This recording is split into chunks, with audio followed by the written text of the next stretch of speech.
All right, everyone. Good evening. A little bit of a late start for us in the Wave Now studio, but it is kind of a different night with just some other fare on the main channel with the NBA in particular. And I hope you're inside as we're going to start our breakdown of the day's top stories in our live stream, because if we're staring at the temperature out there closer here, Louisville Metro, we're well in the 20s. Definitely also you could extend that cold out if we take a look here in our SkyTrack network and enjoying the holiday lights post-Christmas down there in Corydon.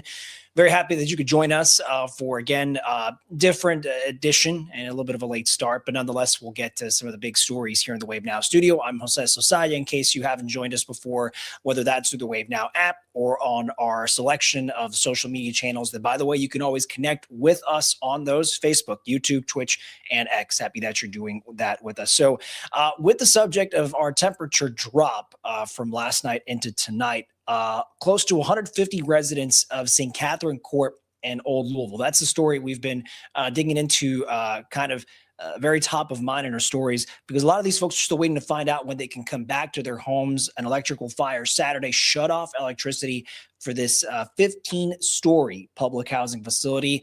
Really, the key search is for a replacement part. It's so critical, and it was damaged in the fire.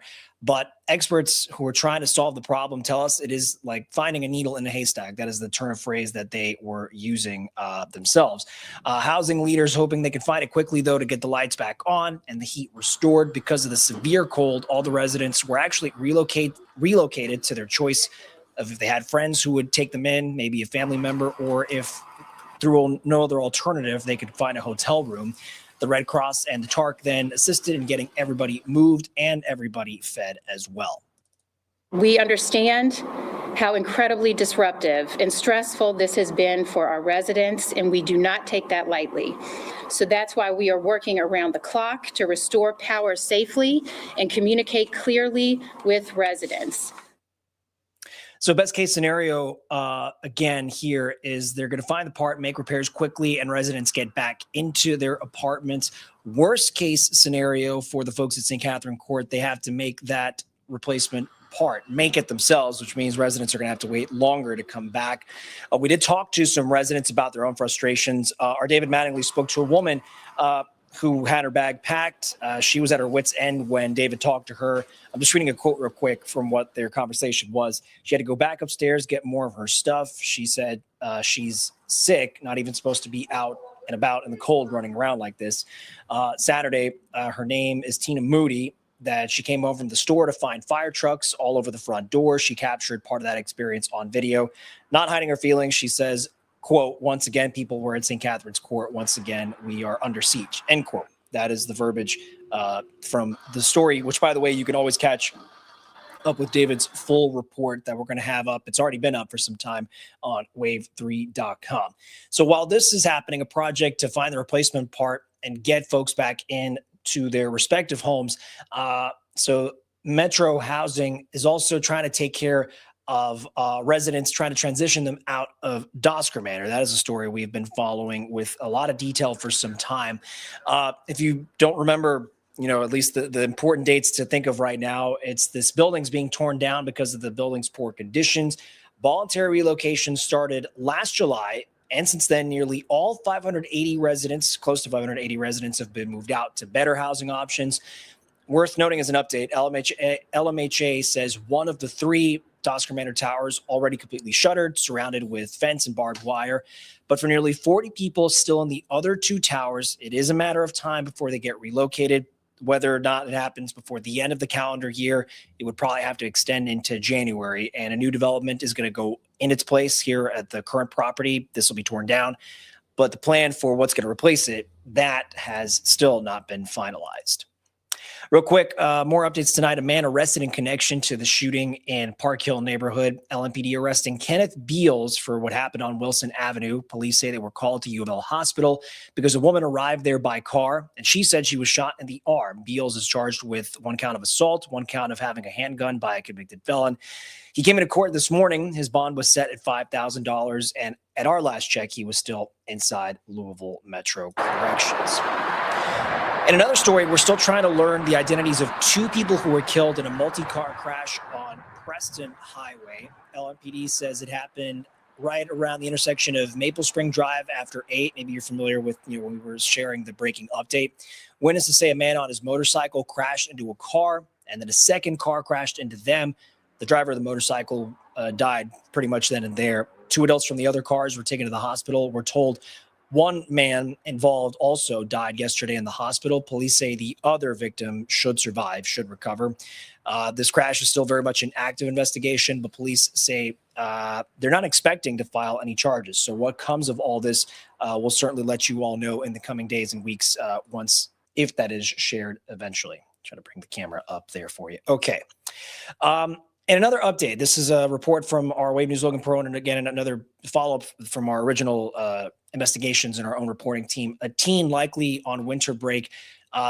Sad, turn of events. The tragic circumstances, not coming back to school next week. One of several people killed in the last few days. In this case, it was a shooting in the Parkland neighborhood. It happened just yesterday, not far from Norton West Hospital. And police say they're still trying to figure out who could have done this.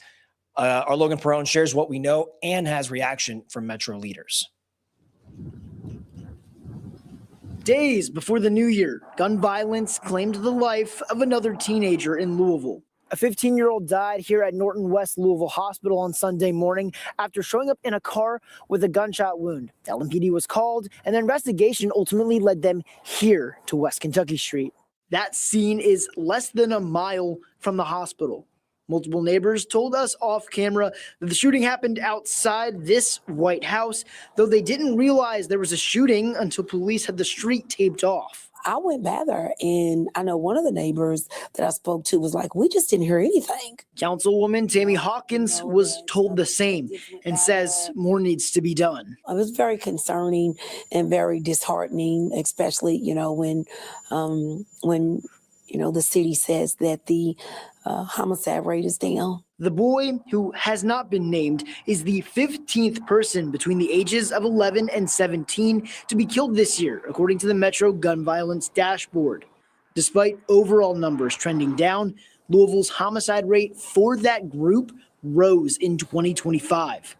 Efforts are being made by police and Metro leaders to keep kids safe, though Hawkins believes the community needs to be part of the solution. At this point in the game, we need to really, really, really reach out to our parents, kind of see what's going on with our parents, see what help that a lot of our parents need to be better parents.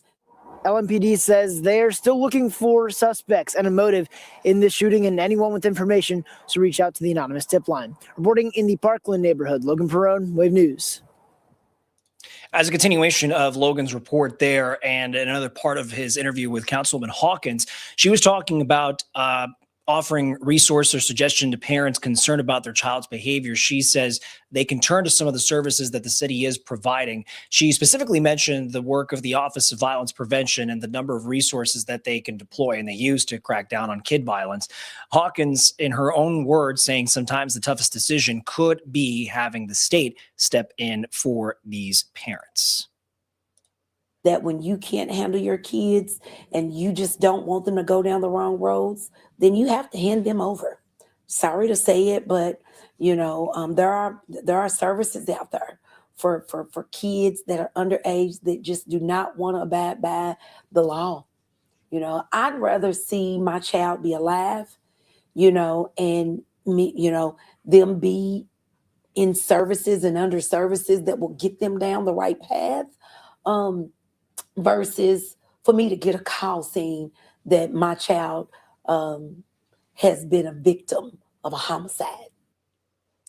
And right now, for reference, there's no local facility to house juvenile offenders open. The reason is both the former Jefferson County Detention Center in downtown and the state-run Juvenile Detention Center in Linden. They're both being upgraded with different timelines. The state facility upgrade should be done by mid next year, 2026, but the Louisville-based project in downtown, that's not set to reopen until 2027, but it will include new beds, mental health services, and upgraded security.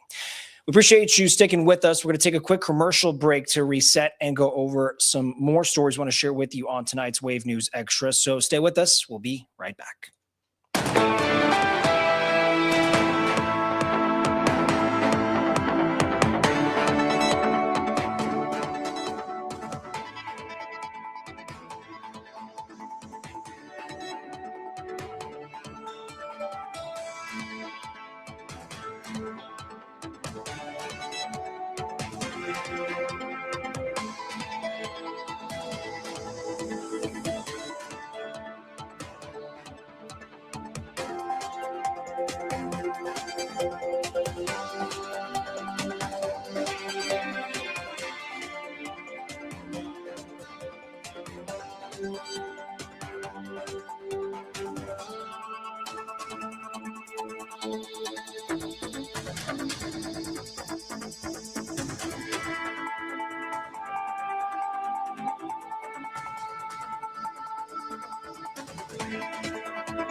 We are back in the Wave Now studio and appreciate you all joining us. I'm Jose Sosaya. If you're just catching up with us on the live stream, kind of unpacking the day's big stories in a way that wherever you are at home, or if you have to be somewhere else right now, but wanting to make your way back home as the evening progresses, just catching up on the day's big stories with us here. And also, as you know, we're working to share more of the news with you while there's still some programming playing with the NBA actively on NBC. And just another way where we can connect and cover all the stories that matter to you out there. And an update from a story, and it was an arrest that was pretty startling with the list of accusations and where this kind of all started. It's actually the man accused in the string of crimes that then led to a police-involved shooting on Bardstown Road. Well, he was back in court this morning, and Wave News reporter Kirsten Foote breaks down all the charges he's facing from beginning to end, where police say this case started. This is 36-year-old Winthrop Taylor. He's charged with attempted murder of a first responder, robbery, unlawful imprisonment, fleeing police, and criminal mischief. The events leading up to those charges took place between the evening hours of December 19th into the morning of December 20th. Police say it all started when Taylor approached a woman with a gun and took her car, forcing her to get in the back seat. He wrecked that car a short time later and is accused of taking another vehicle, forcing the first victim into the second car as well.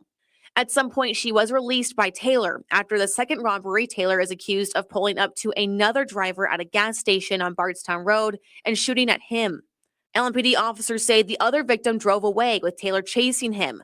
That victim found police at an unrelated traffic stop on Bardstown Road, close to the Gardner Lane Shopping Center, and pulled up to them. During that time, Taylor allegedly pulled up to the group and shot again at both the victim and the officers before driving off. That's when an LMPD officer fired his gun. The victim was hit in both arms, but it's not clear whose bullets hit him. Wave spoke with the man who was involved in the unrelated traffic stop and saw the events unfold.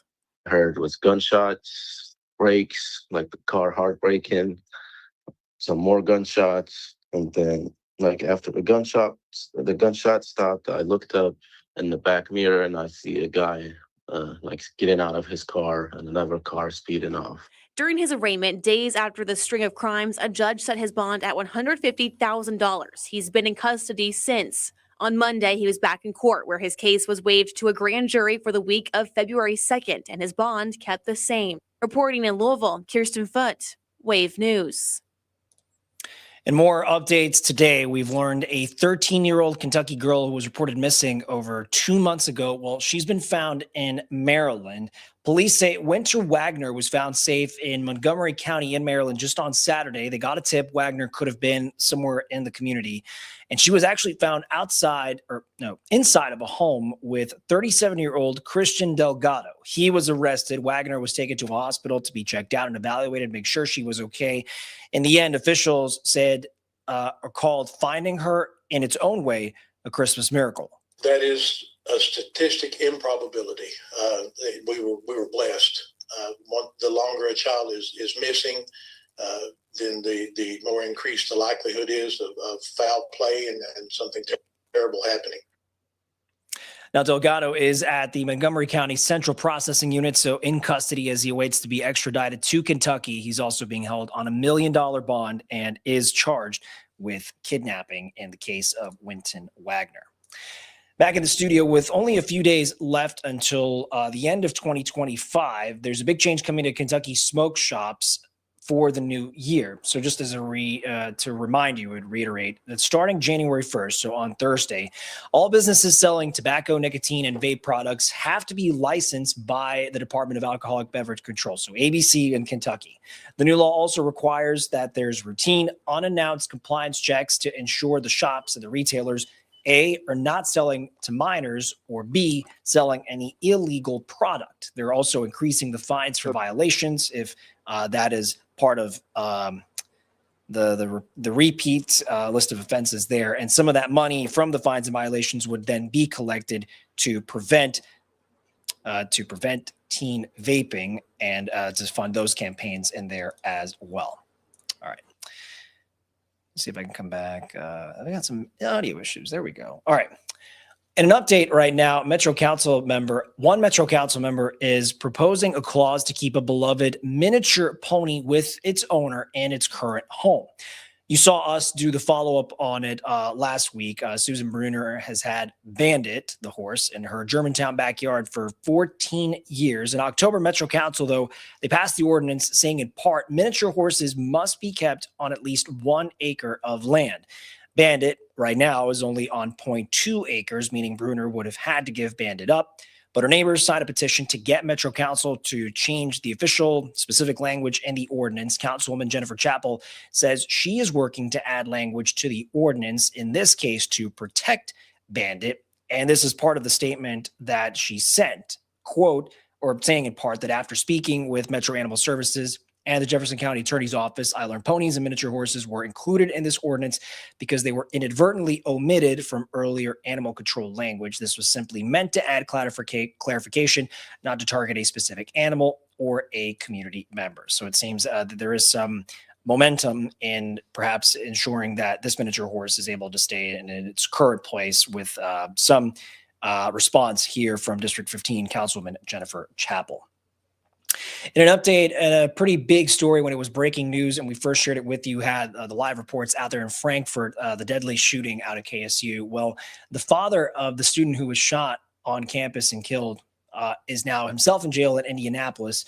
Real quick, Dejon Fox Sr. is in jail in Marion County, Indiana. Now, records show this is for an open warrant out of Vanderburgh, where he was arrested before all this because he didn't show up to court on Friday. He, as well as Chardonnay Cleveland, Dejon Fox Jr.'s mother, they're both accused of making online threats toward Jacob Bard of Evansville. Bard says he did shoot Fox and Cleveland's son, Dejon Jr., as well as another student at Kentucky State University, but a grand jury ultimately declined to indict Bard in Franklin County because the defense argued and the grand jury agreed with the claims that the shooting was in protection of Bard's own family in this regard. Staying in Indiana with the new year approaching, this also means a new set of issues. And that is something that legislators in Indiana need to take up and sort out. Bills already being filed for the start of the new session, which is going to begin just in a matter of days. Wave News reporter Meredith Lee breaks down some of the top issues that we could be following and hearing and that are going to be debated and discussed over the next few months. Indiana's General Assembly is soon to convene for its next general session starting January 5th. Dozens of bills have been submitted for the House and Senate's consideration, focusing on key issues for Hoosiers. First, the change of power. After a contentious debate in 2025, the Senate is once again considering a redistricting measure, not to introduce a new map, but instead to regulate when a new map can be drawn up. Senate Bill 53 would restrict that discussion only to the first session following a census, in hopes of barring a repeat push for new maps to favor any party on an off year. Gun laws will also be up for discussion in a number of proposed bills. Among them, Senate Bill 62 would change how children are charged with gun crimes, whether it's in juvenile or adult court, and it would increase the penalties for gun crimes committed by children on or near school properties and on school buses.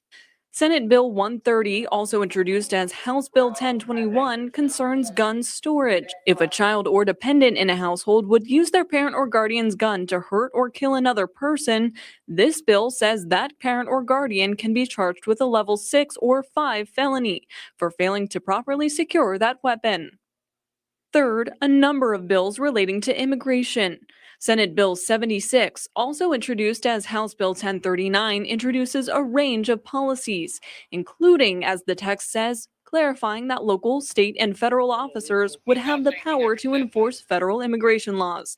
This is especially timely, as some in Washington are hoping to pass legislation to take away the ability. Another piece, Senate Bill 133, would protect immigrants from being asked their status in situations where emergency medical assistance is necessary. And last, children and technology. Senate Bill 129 targets social media. The bill would require age verification and requiring parental consent for children under 16 years old. Other countries like Australia have gotten recent attention for similar policies. And House Bill 1034 requires schools to adopt and implement cell phone policies, meeting certain requirements for a ban. While these have been introduced ahead of the 2026 session, we're expecting to learn more about each of them after the full language is finalized by the committee and brought to the floor. And that was our Meredith Lee reporting. And these are far from the only bills that are going to be considered. More could be added, of course, over the coming days. The deadline to submit the bills, though, for the 2026 legislative session is not too far out. It is going to be on January 7th. All right, we're going to reset for the last round of stories to share with you on our live stream here from the Wave Now studio. So stick around. We'll be right back with more Wave News Extra.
Hi, everyone. Very much appreciate you staying with us for Wave News Extra on this last Monday, if you can believe it. It is the last Monday of 2025 on December 29.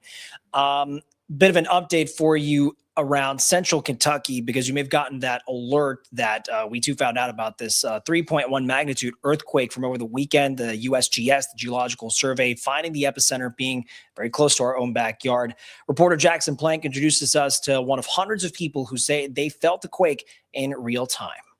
Sitting at home in her quiet neighborhood on Sunday, Caroline Boyd experienced something she had never endured before. I wouldn't necessarily say shaking, but it was like a rumbling. It felt like in my basement or even outside. Boyd, a retired nurse, says she was looking forward to a relaxing Sunday with her animals before it was upended. She was in the midst of reading when the earthquake began. The retired nurse says she felt and heard the ground beneath her rumbled, followed by a loud boom. So I thought to myself, what on earth is that? Because there's no train stations nearby, so it wasn't a train. So I just sat there and listened for about, I'd say it lasted maybe 10 to 15 seconds. Following that, the Lancaster resident says she immediately called her neighbors, then the sheriff's office. After speaking to dispatchers is when she learned that there had been an earthquake. Not too far away at 1247, Dustin Price says the Garrett County Emergency Management Agency first heard from Bluegrass 911 about reports of a loud boom and shaking. Approximately 5 minutes later, we were able to confirm through the state that there was a confirmed 3.1 magnitude earthquake that hit through Garrett County. According to Price, no reports of injuries or property damage were reported. Meanwhile, hours after the incident occurred, Boyd said she is thankful. Even if I would have had to have relocated if there was a problem, I have 2 pets, so it could have been really bad. And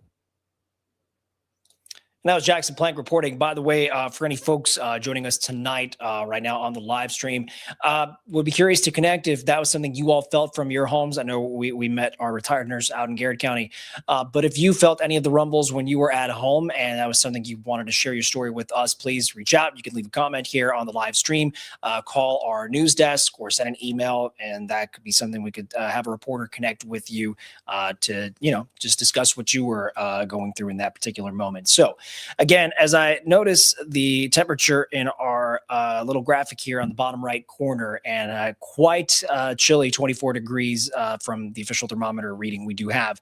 This is the perfect kind of weather if you've got the heat turned on at home, have the good book open to relax, have maybe a space heater or the fireplace if you can have that going. If you were looking for recommendations, the Louisville Free Public Library says it does want to highlight its list of most read titles. In fact, this is going through digital checkout, so doesn't have to be an ebook. It could be also in the paper version. But the library saw more than 1.6 million digital checkouts this year. The total number of checkouts, combining digital and print, more than 3.6 million copies or times that was checked out this year. So some of the top ebooks were The Women by Kristen Hanna, Remarkably Bright Creatures by Shelby Van Pelt. Then there's Demon Copperhead, one that's had some particular popularity recently by Barbara Kingsolver. And then The Women was also the library's top fiction book checked out overall. But you see the list there. The Women, Remarkably Bright Creatures, Demon Copperhead, The Let Them Theory, and The Wedding. So if you were looking for inspiration to round out the new year, maybe add that to a list of books you wanted to read, something worth considering from the Free Public Library.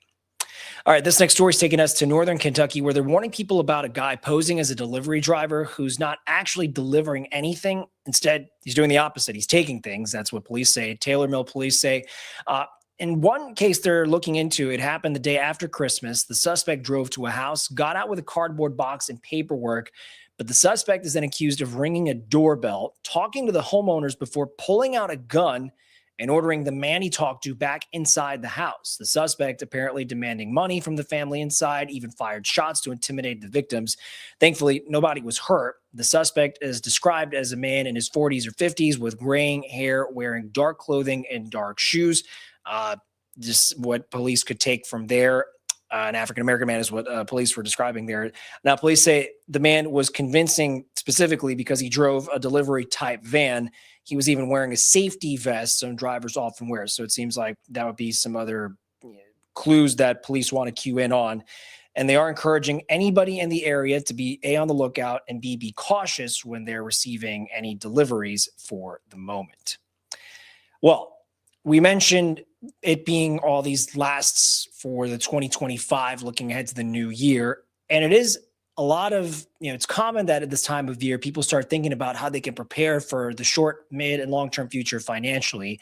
We like to share a lot of the consumer protection or consumer series updates from our Watching Your Wallet team. So consumer investigator Rachel DePompa talks to an expert to get advice for some New Year's resolutions. To start off 2026 on the right foot, you need to examine where you currently are financially. And Kiani Epps with the popular YouTube channel, The Responsible Home Girl, says, do not be afraid of your number, whether that's how much you owe or how much you make. She says numbers can cause anxiety and shame and even embarrassment. Don't let them base your finances. Once you get a clear picture of where you currently are, it's almost like a breath of fresh air. Like you can look at where you currently are right now. And then the second thing is make plans for where you want to go. So if I'm looking at my finances and I'm like, okay, I have way too much debt and not enough savings, that is a clear indicator of something that I can work on. She says it's better to have specific goals than just random goals of saving, say, $10,000, because you might actually continue to follow these resolutions into the new year with a more specific goal. Epps says the next task is to really ask yourself, what are some things that I am willing to do differently this year to actually make this goal a reality? What are some things that I don't mind sacrificing on to make these goals a reality? Because sometimes we have to go through a sacrifice season where we can't do all of the same things if we want to be in a better place financially. And then the last thing that I would suggest is just starting today. So no matter where you are right now, start today. Don't wait on the calendar change or wait on getting a new job. Epps says start your new goals right away. Make them a way of life, something that you live and breathe to better your financial situation. With this Watching Your Wallet, I'm Rachel DePompa. And in the vein of the new year, police tonight heading into the midweek, they're just letting folks know ahead again of New Year's Eve. It's going to be a busy night for them. They want people to have a good time and be safe. They say if you see somebody getting behind the wheel, getting into their car, and you know they've been drinking, try to help them find another way to get home. Either ensure there's a designated driver who's sober, ride share a car if you can ahead of time. Another good option would be to share your location with a friend or family member so they know where you are, and then they can figure out if that's coming to get you or ensuring some other way that you're not necessarily responsible for the driving. What we see a lot is people consume alcohol and they think they're okay to drive, but they're really not. The per se limit is 0.08, but sometimes intoxication levels affect people differently. So you may not be to 0.08, but you may not be safe to drive. And those people are just as bad as anyone else. The National Safety Council reports that during the 2023 New Year's Day holiday travel period, so it's from the start to the end that they measure this sort of travel, they say 34% of deadly crashes all involved a driver who was under the influence. So just a reminder there, don't drink, don't drive, and find ways. There are ways that you can get home that someone else is behind the wheel and you can do things responsibly and still have a good time while doing so. A reminder that as we get any breaking news and, of course, ways to update our original reporting and investigations, all there for you to peruse, check in and out on any details that are just added. It's there on wave3.com. We also make sure to send updates out to you through push alerts on your smartphones by downloading the Wave News app, the Wave Weather app, all great tools to have in your pocket at any point. And, different ways that you can connect and watch what we're putting out there as far as information and the stories that matter to you, as evident by you joining us on the Wave Now app on your smart TVs and your smart TV devices. The same applies for the myriad ways we can connect on social media. And by the way, we do hope you join us on social media and in particular our stream through our website and our app, as we know there'll be some basketball still playing to wrap up 2025, but there'll still be some NBA action going on. So we hope you join us for today's big stories and our own investigations and follow-ups, the Nightside team working to get you that to share. And checking in with the storm tracking team. We're going to be talking, of course, the big story is the cold that has set in. Just how long are we going to be dealing with finally more winter-like temperatures? But we're going to get any breaks in any sort of a warming trend coming up. The storm tracking team going to break that down for us tonight as well. It's been a pleasure spending some time with you folks tonight. We'll be back tomorrow, kind of the same issue, the same deal, I should say, a little bit of a later start time. So figure around 8:15, 8:20. We'll recap all that again, just so you know. Sometimes we'll work it out and make sure we still get to you out there in the streaming universe. All right, folks, it's been a pleasure. I'm Jose Sosaya. We'll see you on our live stream at 11. Until then, take care.